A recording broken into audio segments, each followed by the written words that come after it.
Hi everyone, my name is Heidi Lynch and I'm an associate professor at Point Loma Nazarene University. Today I'll be talking with you about soy protein and muscle growth. First, I'd like to thank the U.S. Soybean Export Council for making this talk possible. As an overview for the next 25 minutes or so, first I'll be talking with you about interest in plant-based diets and soy foods. Then we'll talk about some notable features of soy foods, including the nutrient composition of soy foods, associated physical health benefits from consuming soy foods, and the environmental impact of producing soy foods compared to other types of protein foods. The majority of our time will be spent considering the results from protein supplementation studies, including both acute ones that look at the effect of consuming a protein source on muscle protein synthesis, and also longer-term studies where we look at the results from resistance training programs in conjunction with protein supplementation and changes in lean body mass and strength. Finally, we'll talk about results from a recently published study that compared a group of vegans with a group of omnivores who participated in resistance training and protein supplementation and changes in their lean mass. And I'll provide some concluding thoughts. First off, with the plant-based diets and soy foods have been consumed for thousands of years in Asia, but it's only in more recent decades that soy foods have become more mainstream in the West. This is likely due to an increase in interest in vegetarian and vegan diets. Below, you'll see pictured various forms of soy foods, including from left to right, edamame, tofu, soy milk, tempeh, and above that, natto. With respect to notable features about soy, next we'll look at the nutrient composition of soy foods, associated human physical health benefits, and environmental benefits from producing soy foods versus other types of protein-rich foods. With respect to nutrient composition, soy foods are high in protein and they have a really good digestibility for plant protein. The digestibility of the protein in soy is similar to, not quite the same, but similar to that found in animal proteins. The carbohydrate content of soy foods is prebiotic in nature, meaning the carbohydrate content can serve as a protein source for probiotics, which are the good bacteria in the human body. And the type of fat that we find in soy foods is a healthful type: monounsaturated fatty acids and polyunsaturated fatty acids, including the two essential fatty acids, omega-6 and omega-3. And while soy foods are a rich source of many types of micronutrients, I'd like to highlight especially calcium and iron as being found in soy foods, since many people struggle to consume an adequate amount of these micronutrients. Regarding the health benefits of consuming soy foods have been shown to help lower blood pressure and to help lower cholesterol. They also have been shown to reduce the stiffness within the arteries and to improve vasodilation. All of these together contribute towards a cardioprotective effect. Long-term consumption of soy foods also has been associated with a reduction in risk of developing certain types of cancers, including breast cancer and prostate cancer. Consuming soy foods may help improve renal disease, and they may also help reduce the severity of hot flashes. In addition to the benefits we see for human physical health, we also see documented benefits on the environment from producing soy foods compared to other types of protein-rich foods. I've highlighted in the red box soy foods, and all of the various types of foods along the y-axis are representing one serving of the respective food source here. And along the x-axis, we have 5 different categories by which one may assess the environmental impact of producing these foods. From left to right, we see how many greenhouse gases are emitted in the production of one serving of these food sources. We also see the land use, the energy use, acidification potential, and eutrophication potential. In each case, we want to see a low number. We don't want to have a big impact in any of these categories. And you'll notice that for producing 28 grams of dry soybeans, there's a very, very small impact for all 5 categories. Contrast that with the top categories for animal protein production, and you'll notice that in general there's a much greater impact for greenhouse gas emission, land use, energy use, acidification, and eutrophication potential. The remainder of our time will be spent considering the results of protein supplementation studies. First, we'll discuss the results of some acute studies where participants consume a type of protein, and immediately we look at what is happening in terms of muscle protein synthesis in the body. And then we'll consider the results of long-term training studies that last weeks or months at a time, and changes in lean body mass development and strength development.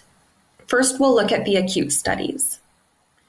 This study was published in 2007. It included 8 healthy young men who were regularly participating in resistance training, and the title of this study really gives away the results. Consumption of fluid skim milk promotes greater muscle protein accretion after resistance exercise than does consumption of an isonitrogenous, meaning the same total amount of protein, and isoenergetic, same total number of calories, soy protein beverage. Here are some of the data from this study. Participants consumed either the dairy milk or the soy beverage, and immediately after exercise, we looked at the fractional synthetic rate for muscle protein tissue, meaning that's what FSR stands for. Essentially, how much was the body increasing the rate at which it was producing muscle proteins. Also looked at this 3 hours following the resistance training session. Immediately following exercise, both participants in the milk group and the soy beverage group experienced somewhat of an increase in the muscle protein synthetic rate compared to baseline, but there was no significant difference between these two groups. However, 3 hours following exercise, both groups had a more robust increase in FSR compared to baseline, but the group that consumed the dairy beverage experienced a greater increase in this fractional synthetic rate for muscle proteins compared to the group that consumed the soy beverage.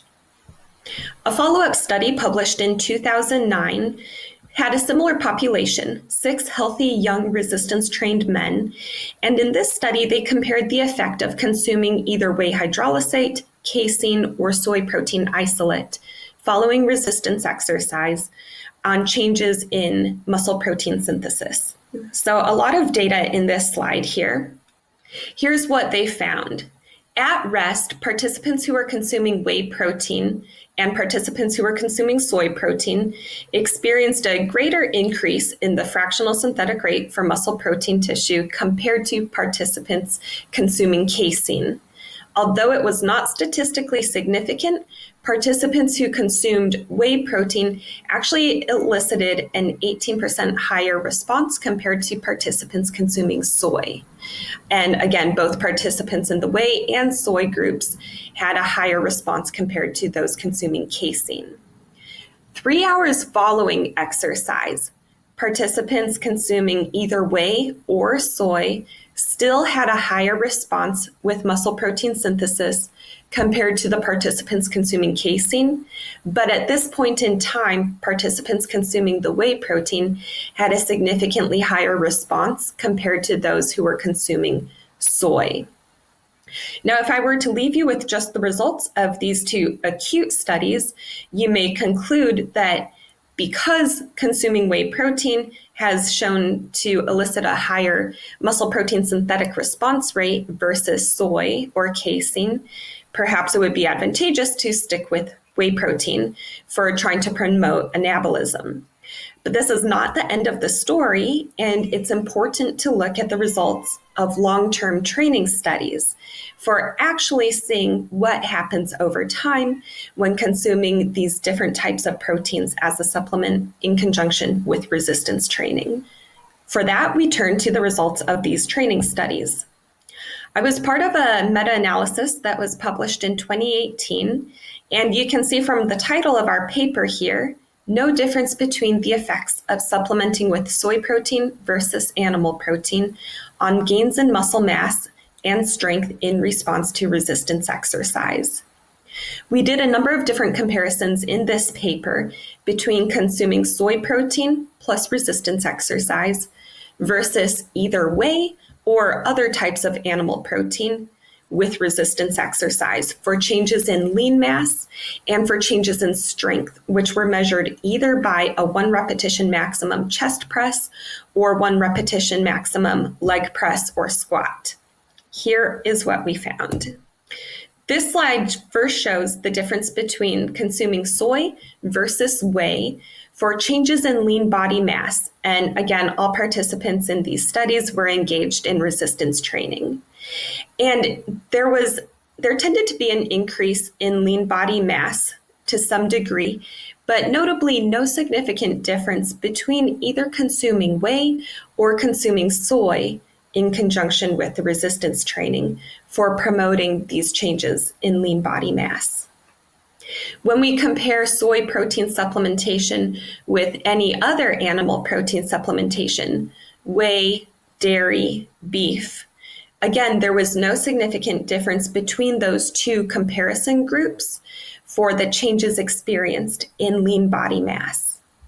Now, looking at strength changes, going back to our first comparison with the soy group compared to supplementing with whey, participants who consumed either type of protein in conjunction with resistance training experienced a pronounced increase in strength, as would be expected when engaging in resistance training. But there was no significant difference in terms of how much strength was gained between these two groups. Final comparison to share with you. Participants consuming either soy protein or any of the other animal proteins that we've considered previously, both groups experienced increases in their squat or their leg press 1 repetition maximum with no significant difference in terms of how much the groups increased their strength. In the interest of time, I haven't included the chest press data, but the results were similar in that all groups increased strength with no significant difference between consuming soy versus whey or other animal protein for changes in the strength. The next study I'd like to talk about was published earlier this year, and this was a protein supplementation study without resistance training. It has really important clinical implications, as this was a supplementation study conducted with 123 older individuals who had very low lean mass to begin with. And there were 4 groups in this study. Participants consumed either whey protein, soy protein, a whey-soy blend, or they were in a control group. And here's what we found. ASMI stands for Appendicular Skeletal Muscle Index. It's an assessment of the lean mass on appendicular regions of the body. Participants in any of the 3 protein supplement groups, whey, soy, the whey-soy blend, they were all able to preserve their appendicular lean mass over the course of 6 months of protein supplementation, whereas the group in the control, who had no supplement of any kind, they actually lost further lean mass. They had low lean mass to begin with, and they lost more. What's noteworthy here is that the amount of protein was the same between all of the groups, and it was customized so that each individual was consuming about 1.5 grams of protein per kilogram of body weight per day. And this amount relates to something that I'll present in the next study. But the take-home message from here was that consuming protein in an amount of about 1.5 grams of protein per day helped these older individuals to preserve their lean mass, whereas without that protein supplement, participants in the control group lost lean mass. And the amount that actually ended up being supplemented to lead to this total amount of protein per day was approximately 16 grams of protein. 2018 meta-analysis. This was a huge paper. It included 49 different studies with 1,863 participants. So a really important meta-analysis. It was not looking at differences between types of protein as a supplement for influencing anabolic response or changes in strength. But a take-home from this paper is that in conjunction with resistance training, consuming about 1.6 grams of protein per kilogram of body weight per day contributed towards progressively increasing changes in fat-free mass. So this graph here is showing that moving from 0.8 to 1.2 to 1.6 grams of protein per kilogram of body weight tended to help participants in the studies increase their fat-free mass more. But above 1.6 grams of protein per kilogram of body weight, there was a bit of a plateau effect. So a take-home message would be, if someone's regularly participating in resistance training and looking to augment their fat-free mass, it may be advantageous to consume about 1.6 grams of protein per kilogram of body weight per day. And this value, 1.6 grams of protein per kilogram body weight, shows up in this study, which was published earlier this year too. What was really interesting about this study is that instead of just manipulating the protein source as the protein supplement source, researchers took a group of healthy young vegan males, 19 vegan males, compared them with healthy young male omnivores, so people who eat meat, fish, poultry, eggs, and dairy. Participants in both groups consumed a protein supplement, either soy for the vegans or whey for the omnivores.